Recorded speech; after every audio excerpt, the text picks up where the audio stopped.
open up my X feed right now, and there is not a reasonable debate going on about the nature of this bill.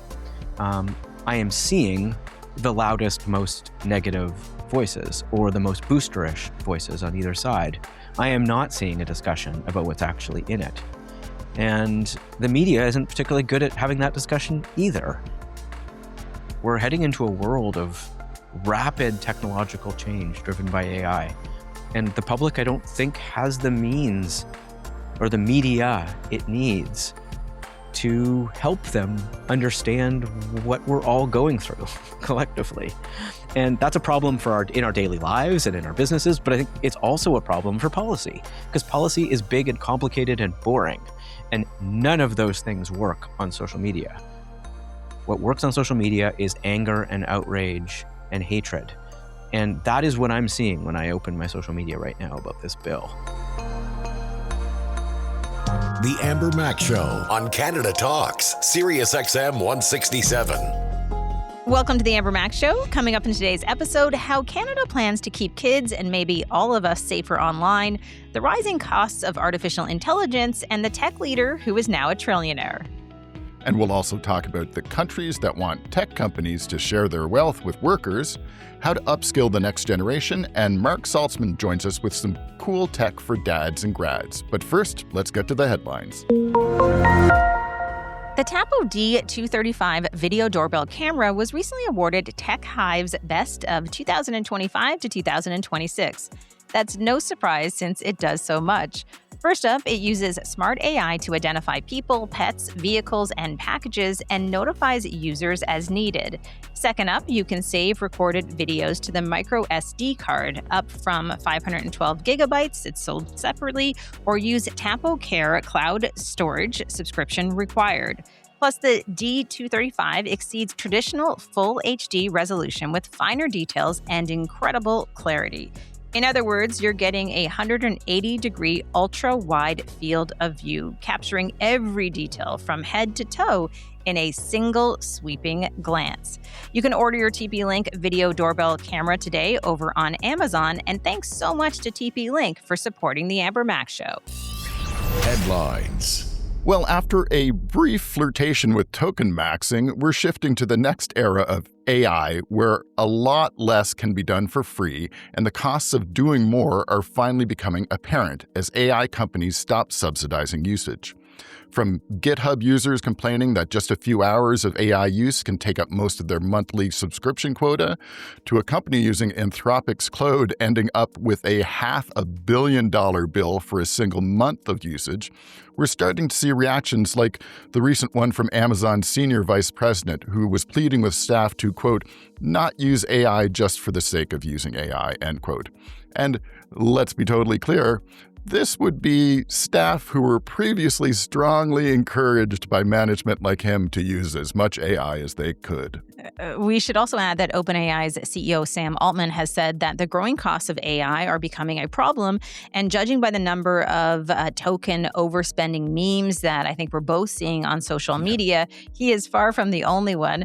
Hopefully this serves, Jeff, as a wake-up call for AI zealots that there is a limit to how useful AI can be, especially when its costs are compared with those of having a human worker doing the same task. In fact, a German court has ruled in a case that held Google accountable for the many wrong answers in Google's AI summaries that AI search is, and I'm quoting here, an additional function, one without which the use of the search engine will still be and is possible, and without which users are perfectly capable of finding results amidst the flood of data. Hear, hear. You know what I think of AI search from my previous The Other Mac segment on that? So this kind of pushback makes me very happy. The court went on to say that while traditional search results simply present lists of links to third-party information, Google's AI search makes, quote, independent, new, and substantive statements, end quote, that can be the result of its own misinterpretation of online content, not some third-party claims that Google couldn't prevent even if they wanted to. And in fact, the New York Times published an article about a month or so ago that pointed out that Google's AI overviews drew responses from untrustworthy sources like Facebook posts, resulting in incorrect statements in almost 1 in 10 of the AI results it serves up, as well as having inaccurate link sources more than half the time. Well, I'm starting to get at least a little bit optimistic that the big tech companies might actually be properly held to account in ways that they seemed completely immune to previously.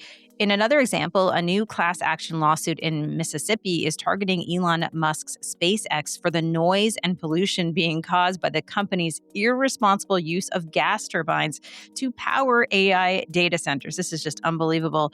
In fact, there are more than 70 cities and counties in the U.S. that are banning new data centers. And as tech companies are increasingly being called to defend their actions in court, as well as facing steep costs to power their artificial intelligence, it is no wonder we see them trying to make their AI efforts pay. Yeah, absolutely. And sticking with the how do we pay for all of this, including the enormous AI data center investments, OpenAI has announced that it will be embedding Visa in its chatbot to allow for agentic shopping and purchasing for users after their flop last year with OpenAI's instant checkout, which was abandoned just a couple months ago because of a wide variety of errors and limitations. So they're taking a second swing at this. Frankly, I can't really imagine trusting an AI chatbot with my credit card, but obviously there are people out there with a much higher risk tolerance than I have. But what will certainly be interesting is to see how Visa handles, inevitably, users looking for refunds on purchases they didn't want that was made by their AI chatbot. And MasterCard's moving into this space as well, although not with OpenAI quite yet. So it won't just be Visa. And so we'll keep an eye on how this evolves over time, but there's definitely a lot more to this story coming up. And we should add, and I see this every week when I'm doing keynotes from hundreds and hundreds of people in the audience across all these different sectors, that people are increasingly questioning AI's practical value. Not to say that they're not using it, but I don't think they're believing the hype as much anymore. In fact, a new survey called the AI Execution Gap reports that almost 80% of U.S. tech leaders report pressure to overstate or exaggerate AI progress to meet the expectations of other executives and stakeholders, with almost half of respondents saying that most of the pressure comes from the board of directors or the company's highest ranking executives. So this isn't the rapid grassroots movement that the AI companies were hoping for at all. And we're starting to see a bit of this pushback. Absolutely. And another angle that they probably didn't expect is that maybe it's not just the C-suite and other very senior staff who should be raking in all of the profits from AI. Amber, you recently shared how South Korea's labor minister called on the tech firms in that country to share their AI profits with suppliers, subcontractors, and workers.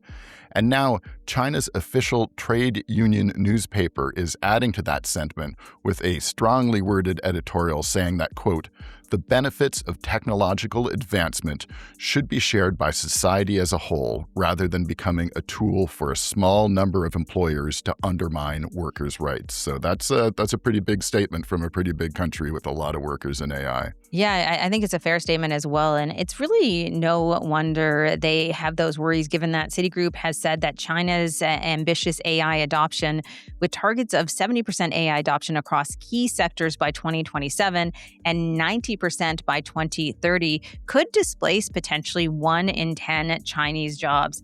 Now, obviously, China being a communist dictatorship means these kind of issues are really handled quite differently than they are in the West. But that sentiment certainly seems to be shared by workers worldwide. And I just wanted to add this one thing as well, because when we think about this uneven distribution of wealth, I don't know if I want to congratulate him, but I do want to share that Elon Musk is now the world's first trillionaire, which is a bit obscene. Yeah, absolutely. So it's no wonder we're getting into like class war territory here. I think there's going to be some major problems in the future with stuff like this, and it's this utopia that we've been sold by the AI leaders that, oh my gosh, AI is going to do all the work and you won't have to do anything and we'll all be just fine. Obviously, that's a complete and total lie. And speaking of worldwide pushback against how technology is affecting all of us, Canada has finally joined other countries, including Australia, in making a move to introduce legislation to protect young people from AI chatbots and social media harms. Now, I got to note that the federal Liberals have been promising a bill related to online harms since Trudeau campaigned on it in 2021 in the election in September that year. And sure, better late than never. But the fact that it takes Canada half a decade to do these kinds of things, I think, exemplifies some of the severe political shortcomings we have in this country, where, caution is too often used as a cover for cluelessness and a fear of accountability by our political class. So I'm glad this is happening, but chop, chop, we got to be able to move faster than this.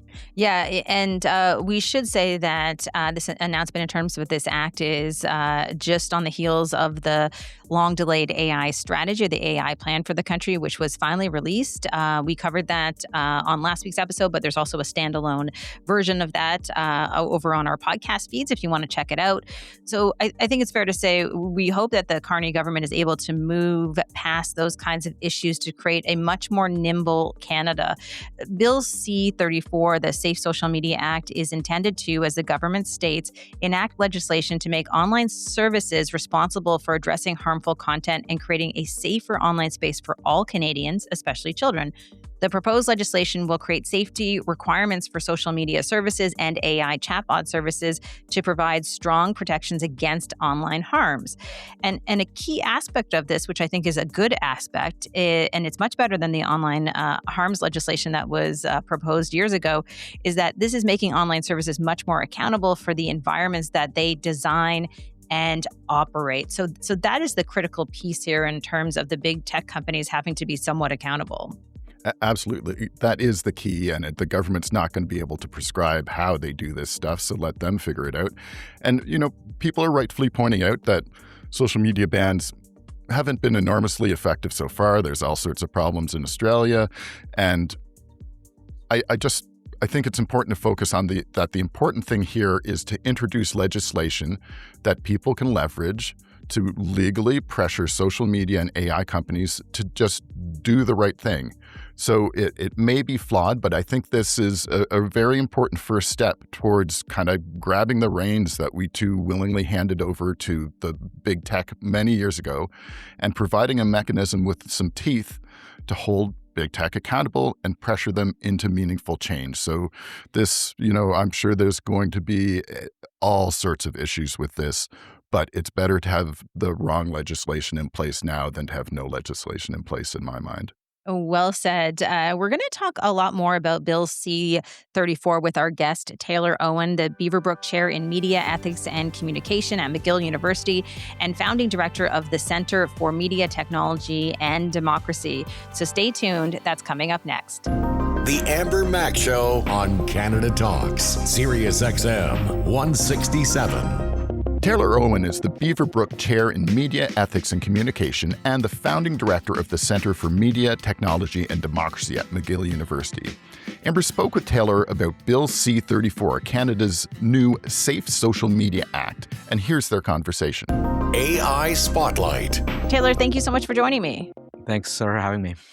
We have talked just briefly off the top of the show about Bill C-34. Excited to go further into it. I want to note that I read a piece that you wrote for the Globe and Mail saying Canada may get the strongest digital online safety framework in the world. Let's start there. What do you mean by that? Well, mainly it's because at its core, this bill has learned from the lessons of a number of other countries. It's got the benefit of going last in that we can see what's worked in Europe, in the UK, in Australia, who've all tried similar things and have gotten some things right, some things wrong. And I think at the core of this bill, there's some elements that go a little further, which we'll talk about. But at the core of the bill, the regulatory model takes risk assessments from Europe, age-appropriate design codes from the UK, limits on non-consensual intimate images from Australia, and puts them all housed in a strong independent regulator. And that model, I think, is the right one and learns the right lessons from other countries. I think the one thing that people are specifically talking about is the ban when it comes to young people under 16 using social media. There are some details around that. You and I have spoken before. What is your perception of that? What should people know about those restrictions? Yeah, so first and foremost, it's not a permanent ban. And I think that's a good thing. Permanent bans, in my view, are not smart policy because they make the assumption that the product can never be made safe, that there's something inherently dangerous about social media, that anyone under 16 should ever get access to it, like smoking, right? There's nothing inherently beneficial of smoking, therefore we take it away from kids. Social media is different, though. There's all sorts of positive benefits of social media. And a lot of the critique of the social media companies is that they've designed their products that prioritize other incentives over safety. And the principle of this regulatory model, which is the core of the bill, is that regulations can incentivize companies to design their products in a safer manner. And the main way they do that is through something called an age-appropriate design code. And what this is a list of features that the regulator in this case would set that are features that we don't think are appropriate for kids to have access to, that make the product less safe. So this would be things like infinite scroll or targeted advertising and data collection on kids, or the ability for a stranger to direct message a child they're not friends with, right? Things that like just intuitively feel dangerous to kids, but also based on the research we know are causing harm, right? So the challenge, though, is how do you make the company do that? And other countries have tried to penalize and tried to incentivize, and it's been very difficult to get companies to do this. What this bill says is it says, we're actually going to take away your access to that market until such time as you've implemented this design code. And once you've done these measures to show your product is safe, we will then give you access back to that market. So it's kind of flipping the idea of a ban, and instead of banning absolutely, using it as an incentive for compliance with a design code. A code that most people agree is the best outcome, right? Like in this space, there's wide agreement that an age-appropriate design code is the kind of gold standard policy. The question is how you make them comply. And the government here is using a restriction as a compliance tool.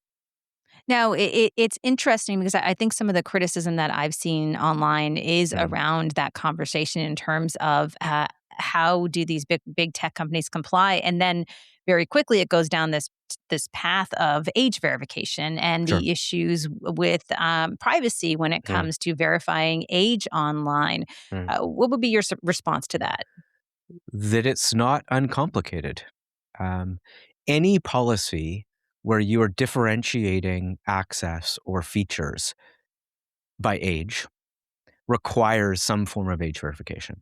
So even if we just had an age-appropriate design code, companies would still need to know who is likely to be a child. Now, the bar might be less strict than for a full ban, but at some point, if you're differentiating between users, you need to know what age they are. The big question with a restriction is what degree of accuracy do you demand of the platforms? So if you say, we want 100% age verification, right? Like you need to verify the age of each user to 100% accuracy or the fines are going to be massive against you, whatever it might be. Then you're going to get a set of tactics that are probably more privacy invasive or that demand a certain upload of an ID that we might not be comfortable with or a lot of people might not be comfortable with. But the bill doesn't say that, rightly. The bill says they want age estimation. And there's more gray area there, and there's more tolerance for not being perfect. And I think what that means is what we'll get, and again, this is complicated and not unproblematic, right? Like I don't want to sugarcoat this. Like it is not easy to figure out the age of millions of people. But estimation does allow for a wider range of tactics to be used that I think get around some of these concerns. The other thing the government's done is they've put a series of criteria on the methods that are used. So it's saying companies, you can use whatever method you want, but you have to use minimal data to do it. You have to delete those data as soon as the verification's done. You have to respect the privacy of your users. So there's a bunch of tactics, that the guidelines they have to follow. Are those the right ones? We're going to be debating that, right? And I think there's going to be a big debate in this country about age verification and estimation. But one other thing to note here, I think is important, is that we're not the only ones doing this. There are 24 countries in the world who are debating some form of age restrictions to social media right now, a number that are already implementing them. And there is an entire ecosystem of technologies that are emerging around estimation and verification that I think companies will draw on to varying degree in Canada.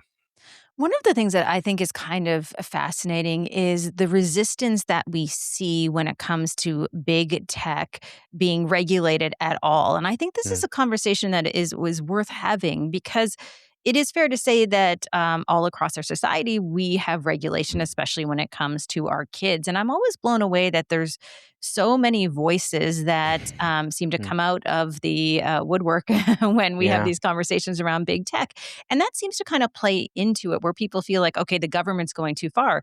But I would argue that's actually the government's job. And there will be an independent regulator in the sense that will be in charge of this. All of those things are good things to keep young people safe online. I mean, a few things on that. I mean, one, there is a very loud minority of people who see any restriction whatsoever on a digital service as a restriction on speech and a form of government censorship. And that has become less a policy position than an ideology. And it's an ideology that's espoused by many of the people who own these companies, and many of the people who are in the tech sector, unfortunately, I think, that have sort of picked up this mantle of the ideology. So I think that's going to be part of the debate, and it's a reality in contemporary politics right now that is part of this. It is not where the Canadian population is. And it's really important to remember that. We have a survey that just came out that shows 84% of Canadians support strong regulations on tech, and 76% support an absolute permanent ban, which this isn't even that. So the mood of the country is in a very different place because they have seen the costs of the failure to regulate. The second thing to say is important is that there is a lot of debate in this policy space about how to regulate and what the best methods are. And that's good. It is a very complicated thing to do, to step into a new domain with technologies that are rapidly evolving, that are owned and run outside of our country, that operate at a global scale, what billions of users use. Like, this is not easy, and nobody's figured out the perfect solution. So there should be a robust debate about the mechanism. But there is very little debate that it's needed. And I think that's important to remember, that we're debating about how, not whether, in general. And I think that's where the debate has to stick. I do want to say that, we're talking specifically about young people today, but if we actually look at the Act more broadly, there are actually measures being put in place to protect Canadians at large. What are some of the other things that are within the Act that are notable and important for the average person to know? Totally. So part of the Act is the duty to protect children. So companies have a responsibility to protect their child users by using that age-appropriate design code and restricting access until they do, right? So that's one duty. But the second duty is a duty to act responsibly, and that's for everybody. And so what they will have to do is, across 7 harm categories that have been delineated in the Act, these are things like non-consensual intimate images shared without consent, child sexual abuse material, content that bullies a child, hate speech, terrorist content, incitement to violence.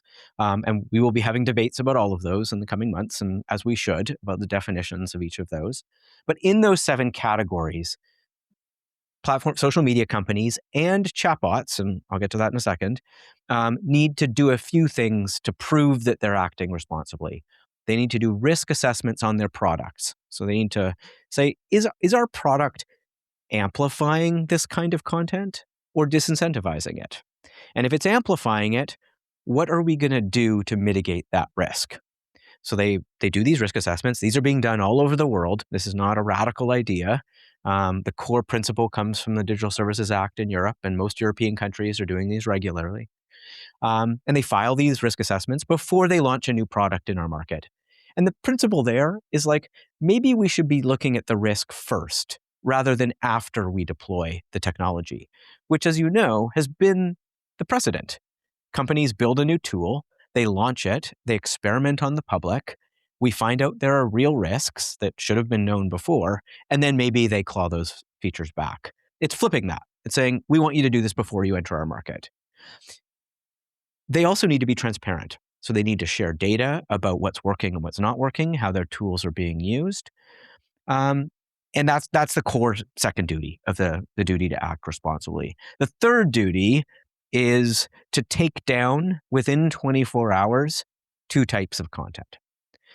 Intimate content shared without consent, including generated by AI. This will be the first bill in the world to do that, which I think is great. And second, child sexual abuse material.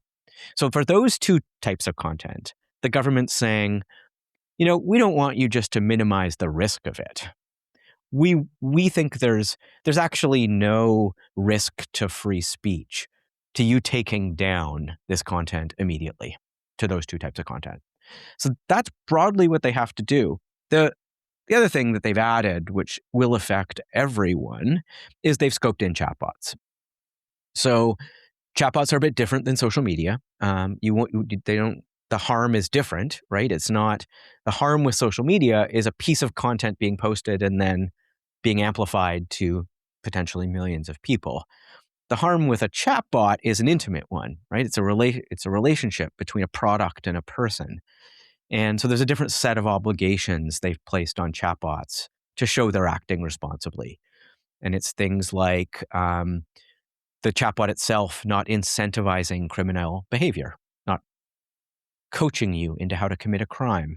It's not the chatbot itself not spreading this, incentivizing this kind of harmful content, not teaching you how to harm yourself or others, and having some protocols around how their safety procedures are working. So a very minimal set of obligations, but it's getting it's moving the conversation about AI safety into this framework, which I think is probably the right move. I think that all of this sounds incredibly reasonable. And I do want to say that it's been perhaps painful to get to this point in the sense that we've seen legislation introduced in the past that wasn't as, I think, clear-cut and intentional and sensible, if I can even use that word as well. The thing that I can't help but wonder, because I think you and I are on the same page in terms of appreciating that the average Canadian would be in support of something like this. The government knows that they need to do something.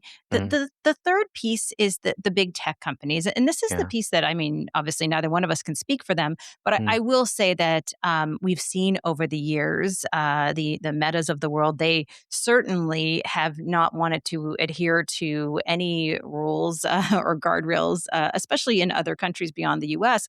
So for me, it feels like a situation with them that, I wonder in the future, are they going to be able to make changes and adhere to some of these new laws, because they're so resistant to helping in the first place, and they're so dependent upon automation in terms of any user interaction. So when you talk about taking something down, like I can't even imagine a scenario in Canada where Meta would actually adhere to that, knowing that there are thousands of people who've had their accounts completely deleted and there's no even recourse for that. A lot in there. I mean, I actually do think that for most of these measures, the companies will comply.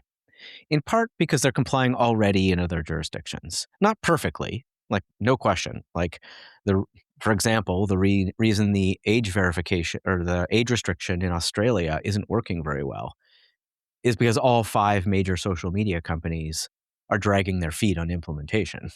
And all 5 are being investigated by the commissioner for not, even really trying, right? So there's a reason it's not working, and it's because they're not actually trying to do it very well, which means probably you need stronger incentives for them to comply. Um, but things like the risk assessments, those exist in other jurisdictions, and a design code is already being implemented in the UK, at least loosely, right? So I think some of this stuff, and they also know that the public broadly supports this stuff. Like they are political actors to a certain degree too, and are in some ways following the mood of the public as well. So I think there's a strong chance they will comply with a lot of them. How they will react to this bill, though, is going to be interesting to see.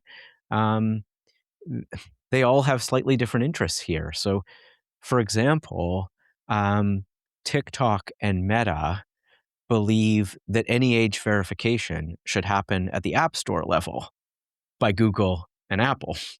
And Apple and Google are now lobbying very heavily in Canada to push verification to the platforms, to TikTok and Meta. So they don't all have the same interests. And what ends up happening in that is bills can face sort of death by a thousand cuts, where every company has one thing or a small set of things that are red lines for them that they lobby very, very hard against, but they're different than the other ones. So you end up really muddying the waters of what the core is. And there isn't really a lobby arguing for the core, right? Defending the core, other than the government, which, I mean, that's their job to do that. It's their bill. So, that's what I worry most about, I think, in this, is that governments or tech companies know that they can just sort of flood the zone with critiques, and it ends up muddying the debate so much that the public loses confidence in the core. So it really is up to the government to defend the principles of the bill against that sort of broad critique. I think it's also worth noting in terms of that regulator that there would potentially be fines levied Mhm. against these companies, which I think is a good move. We've seen that in other Yeah. parts of the world as well. So that might actually help in terms Yeah, of fairly big. 3% of global right. revenue, to up to $10 million or $10 million, whichever is smaller. And it's worth noting that's actually smaller than what a lot of other countries have. In Europe, it's 6%. In the previous Online Harms Act here, it was 5% before. So for some reason, they've lowered it. And maybe it's because these companies' revenue is so big now. They've grown a lot in the last 2 years. So maybe 3% is similar to the 6% when the DSA was signed. But yeah, it's meaningful and it's real. And look, these platforms are embedded in the big platforms are embedded in our society in all sorts of ways. They're not just going to leave the Canadian market if we're asking things that are similar to what other countries are asking. It's very different than the Online News Act situation, for example, where that was just one element of a product in a market that they didn't value particularly highly anyway. So I think this is a very different story. One last question for you, because I think it is important to talk about the reaction to this and the Mm, public support, because I think, like I said, that broadly speaking, I think the public supports mm, something like this.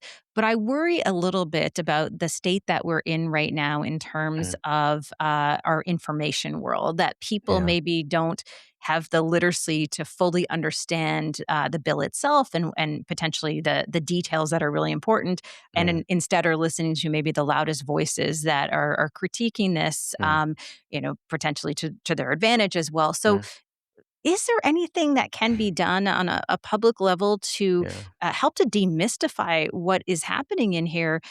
Because again, it is pretty sensible, and I don't yeah. want to say boring, but it's a Yeah, little I mean, boring all as is pretty well. boring. A lot Yeah. of it is very boring, trust me.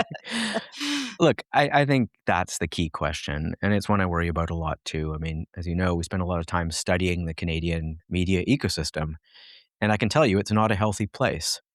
And I open up my X feed right now, and there is not a reasonable debate going on about the nature of this bill. um, I am seeing the loudest, most negative voices or the most boosterish voices on either side. I am not seeing a discussion about what's actually in it. And the media isn't particularly good at having that discussion either. Our legacy media has not really picked up the mantle of helping Canadians navigate the technological changes we're going through. And I really worry about this with AI too, that as we've talked about before, we're heading into a world of rapid technological change driven by AI. And the public, I don't think, has the means or the media it needs to help them understand what we're all going through collectively. And that's a problem in our daily lives and in our businesses, but I think it's also a problem for policy, because policy is big and complicated and boring. And none of those things work on social media. What works on social media is anger and outrage and hatred. And that is what I'm seeing when I open my social media right now about this bill. And that's where can we have the more reasonable conversation that I think people want, right? Like I really do believe that parents want sensible rules on safety for the products their kids are using. Like I have a 13-year-old and he's about to all his friends have Snap. I wish Snap was designed in a more safe manner. It has features in it that we know are dangerous. And yet we have no mechanism to make them design them differently. And actually, even though I don't love bans, if they don't make those design changes, I hope my son doesn't have access to that tool. And I think that's the conversation people want to have. And we can debate the mechanisms and the tools and the regulations and all that stuff. But there is a sensible conversation that I think people want to have, and they're not getting it from the media. I think that's fair. And I feel like that's actually a whole other reason you need to come back on the show. And we can talk about that, because that is a big topic I think about on a regular basis. And I think even with something like this bill, for example, we end up seeing these opinion pieces, with headlines such as the bill is going to fail before it's even out. I mean, there's just this negativity surrounding it, where we're just lacking what is actually journalism, which are these in-depth pieces talking about, like you said, the policy side of things in a way that really helps to educate Canadians, versus thinking that journalism is opinion pieces, right? And For sure. that's what is resonating online. So I think it's going to be interesting over the coming months to see how this all rolls out. And the more we can do, I think, to demystify this for the average Canadian, the better. So with that, thank you so much. You're doing for your all your part time. to do that. And I'm trying. I'm always happy to talk about it. Awesome. Well, we'll definitely have you back. And thank you so much for joining me. Anytime. Thanks, Taylor and Amber. Coming up next, we take a look at how to upskill young Canadians in AI technologies. You're listening to The Amber Mac Show on Canada Talks, Sirius XM 167. Digital Moment is a national bilingual digital literacy charity in Canada focused on ensuring that all young Canadians have access to digital and AI literacy learning opportunities. They've been teaching AI since 2019, helping to educate more than 1 million young people. To chat about how they're helping young Canadians in the age of AI, Amber spoke to Digital Moment's CEO, Indra Kubicek, and influencer Marc Medyk. Here's their conversation. Talking Tech. Indra, tell me a little bit more about your organization. You've been working for years to help to improve AI literacy. What exactly is AI literacy, and why does it matter? Yeah, great question. So, yeah, I'm Indra, the CEO of Digital Moment. We're a national bilingual digital literacy charity. And obviously, right now, AI and AI literacy is a very hot topic. So, we're really focused on youth, and how we approach it is really, first of all, recognizing this is a fundamental future ready skill that all young Canadians need. And we really center our work around developing the knowledge and critical thinking skills first, to really, for the learner to really understand what AI is. It feels like a bit of a black box to people.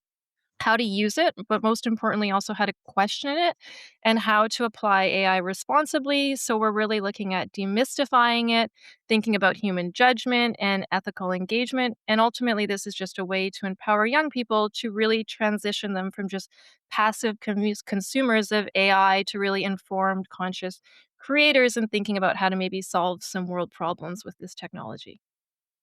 Max, I'm really excited to have you join this conversation, because as a young entrepreneur, I know, and I've been following you for a long time now, I know that you understand the benefits of AI literacy. Can you talk a little bit more about how important it is for this next generation to be AI literate when they're building careers as well as growing businesses? As someone who's kind of on the verge of government policy as well as running an AI company, I see firsthand the displacement as well as the opportunity. So now we host this national AI roundtable on youth unemployment in the era of AI. And one thing I always tell everyone, don't sleep on this because you're going to get left behind. But if you wake up now and you act responsibly, if you act with the training necessary, you can thrive in the new economy. One of the things that the roundtable found is that, the World Economic Forum predicts that there's going to be 170 million new jobs added in the next 3 years or so.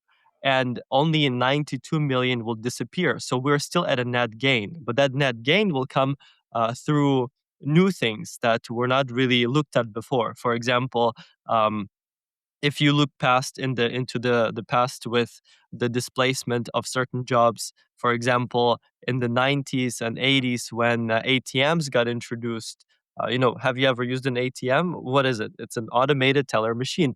Are tellers gone? Are banks gone? No, they added more branches. Why? Because uh, there was no longer need to count cash. People could do the people's jobs, such as building relationships, selling you that mortgage, helping you with investments.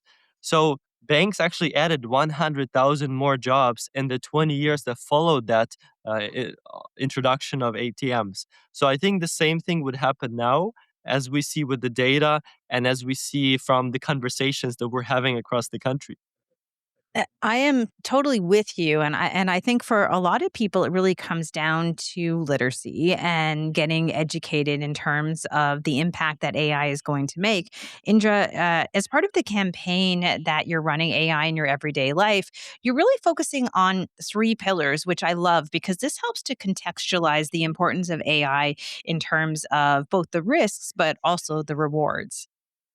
Absolutely. And I think, as Max was saying, there's going to be a lot of opportunity. And, we're here to also support young people and manage the risk. But in the way we sort of approached this campaign and the themes was we really did want to connect with young people and how they're already using AI. And most of the time they're using it in their personal lives. And while we're trying to all figure out how we're going to use it to improve our work lives, they're already kind of integrating it in various ways. So the three themes that we focused on. The first one was obviously around social media. So we know this is a big thing with data and algorithms and kind of how the algorithm is really shaping your feed, your search results, amplifying what you're seeing, repeating some content, potentially sending someone down a polarized channel, and then maybe on into rage bait, as we all kind of know how the story goes with some of these things. So we really wanted young people just to recognize that if they didn't want to see that same content that they already looked at, they need to actively kind of get out of those bubbles and really recognize that AI might be deciding what they're missing out on seeing, and they might not be seeing the whole picture.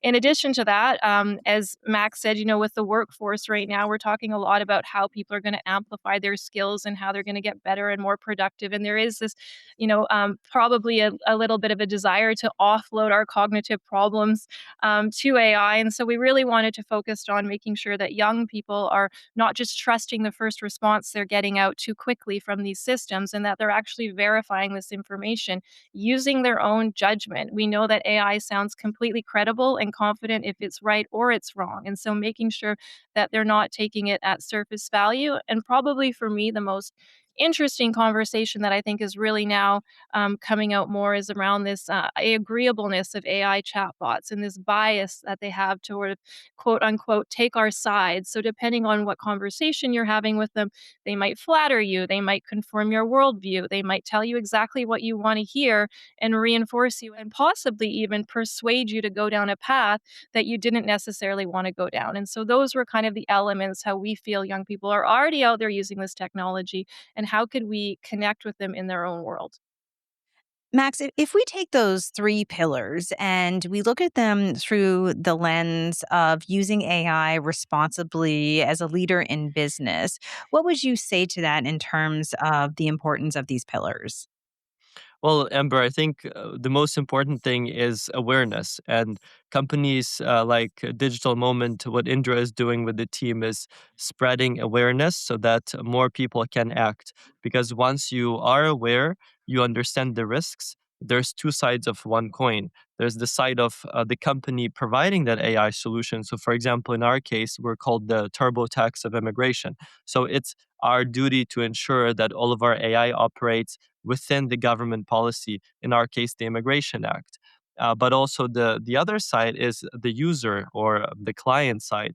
It is in their best interest, and I think it's a necessity today to verify that the outputs that the AI creates for the user are accurate and aligned with their own data, as well as it's a mandatory instruction that we give our users to double check the data they input, because a lot of the output is based on what you've uploaded, your documents that you provided.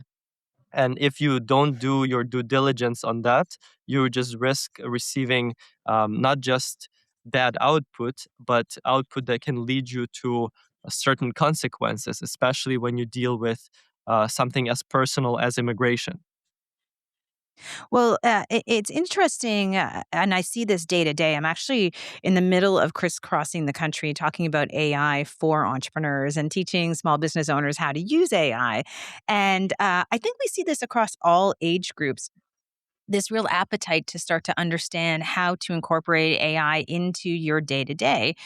Indra, this feels to me like this is something that all of us have to take on in terms of coming together as a country right now and ensure that AI literacy is top of mind for people who are listening to this or watching. Maybe they're a young person, maybe they're a parent who is hoping to help their kids get up to speed on AI. What are some of the things that they can do, and how can Digital Moment help? Yeah, absolutely. It is definitely something we need to be doing for every Canadian, young and older. And we recently, as part of the first National AI Literacy Day in Canada, we launched a K to 12, so kindergarten to grade 12, AI framework to help educators, parents, sort of the whole entire system that surrounds a learner, and how we all play a part in ensuring that this literacy happens.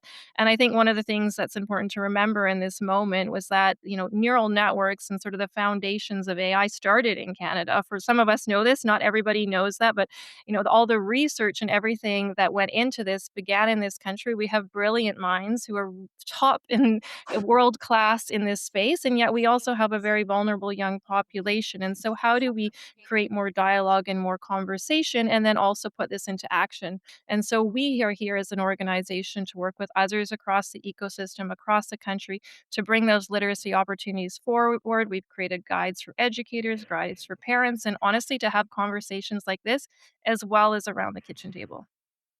Well, I so appreciate both of you joining me for this conversation. I think by the time people are listening to this and or watching this interview, I think they will have at least pieces of Canada's AI strategy to understand how we're going to proceed. But I do just want to remind people that that's just the beginning. I mean, it's not the end. It just means that the work has to start then and there. And I think focusing, like both of you are, in terms of how we get young people up to speed on AI literacy is especially important. So I just appreciate you taking the time.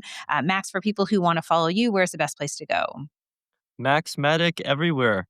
Thank you, Amber, for having us. Yeah, absolutely. Thanks, Amber.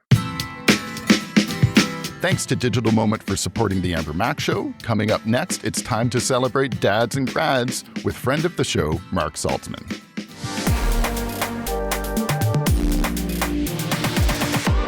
June is a time to celebrate dads and grads, and in 2026, that likely includes some tech. Amber spoke with tech expert Marc Saltzman about some gadget and gaming suggestions for dads and grads. Here's their conversation. Getting in gear.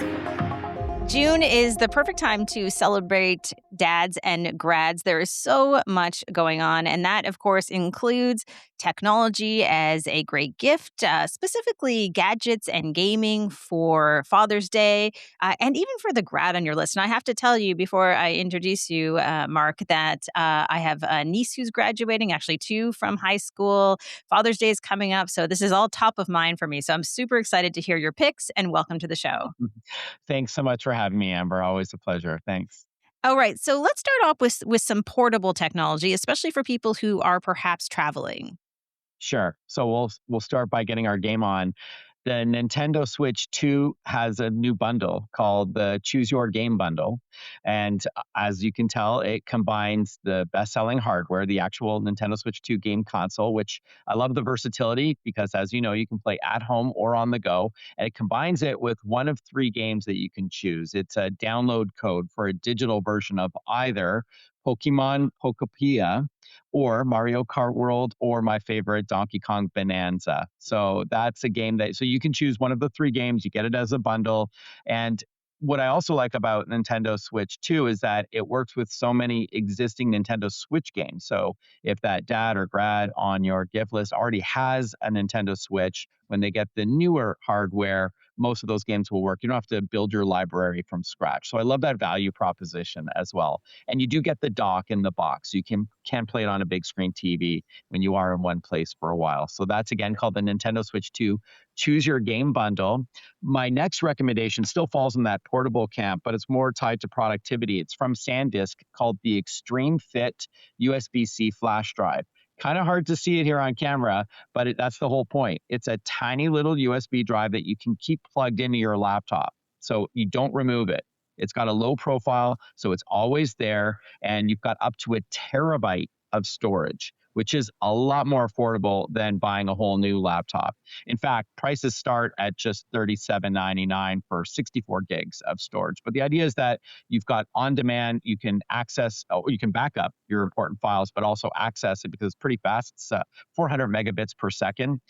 So it's not just small in size, but big in speed and capacity. And again, it's SanDisk, so super durable. Again, it's called the SanDisk Extreme Fit USB-C flash drive. Now, both of those are great picks, like you said, especially for gamers, whether it's a dad or someone graduating. I am especially excited about this next category, which is smart home, because you have a couple of cool picks. And I will say I would even use both of these. I'm not graduating, nor am I a dad, but I love them. So let's dive into those. Yeah, awesome. Yeah, and I feel the same way as well. I am a dad, but I love this next one. It's called the Ultra Bright Hex Lights from a company called Enbrighten. So these are hexagonal, very bright lights, up to 24,000 lumens for this pack of 24 light bars that all snap together. You get the connectors in the box. So you can create these fun designs on the ceiling of a garage, your workshop. It could be a home studio like where you're in right now, or a gym. When you want to have nice and bright lights with a funky design, you get the remote in the box, which doubles as a wall switch if you want to mount it. It's got three different brightness settings, and it's dimmable. So and it's expandable. So if you do have a lot of room, I have a pretty large garage myself, I can add up to 50 more of these lights, these light bars. But I love the designs that you can make really fun and without breaking the bank. It's only $119 for the Enbrighten Ultra Bright Hex Lights at Costco.ca, or in store at Costco as well for $129.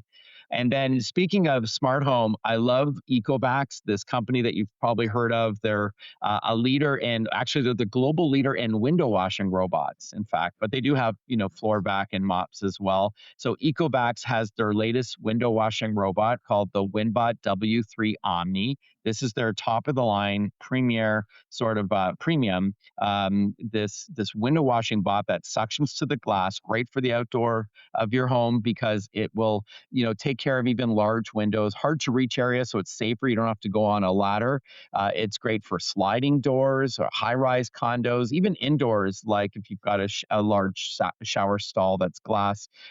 This is great. And then it's got a base station that stays on the ground. It's called the Omni Station, that washes the pads for you, so you don't have to. So I really like that a lot. It's safe, and it's on sale Amazon Prime Day. I believe this interview is running before Amazon Prime Day, so there's going to be a deep discount on that from Ecovacs. Very cool. Okay, so we have about a minute left, and I'm super excited because this one is brand new to me. This is great for sports lovers, news junkies, movie fanatics, as well as gamers. So, pretty much everyone on your list. Yeah, if it's time to upgrade your TV, the Samsung Micro RGB televisions are something you need to see with your own eyes. They are set up in all the big box stores you can think of, like Best Buy. And these are RGB, red, green, and blue pixels that give you this amazing color, this rich, vibrant color and high brightness, fast motion. So they're calling it great for sports. Obviously, it's a big year for soccer with FIFA World Cup. So this is a new brand of TV technology that, again, Samsung has embraced and powered by their what's called Samsung Vision AI. The TVs intelligently optimize picture and sound in real time. There's even a Samsung AI soccer mode that automatically enhances picture and audio. So I was showing on TV, Amber, as we wrap up, the 55-inch model for under 2K, but it goes all the way up to 115 inches, wall size and budget permitting. So that's Samsung Micro RGB TV technology. Very cool. I always learn something when you come on. So, thank you so much for joining us today. And also, happy Father's Day. Thank you so much, Amber. All the best. Thanks, Marc and Amber, and thanks to all of you for joining us on this week's episode. As always, check out the video versions of our segments over on YouTube at Amber Mac and past episodes wherever you get your podcasts. We'll see you next week. You're listening to The Amber Mac Show on Canada Talks, Sirius XM 167.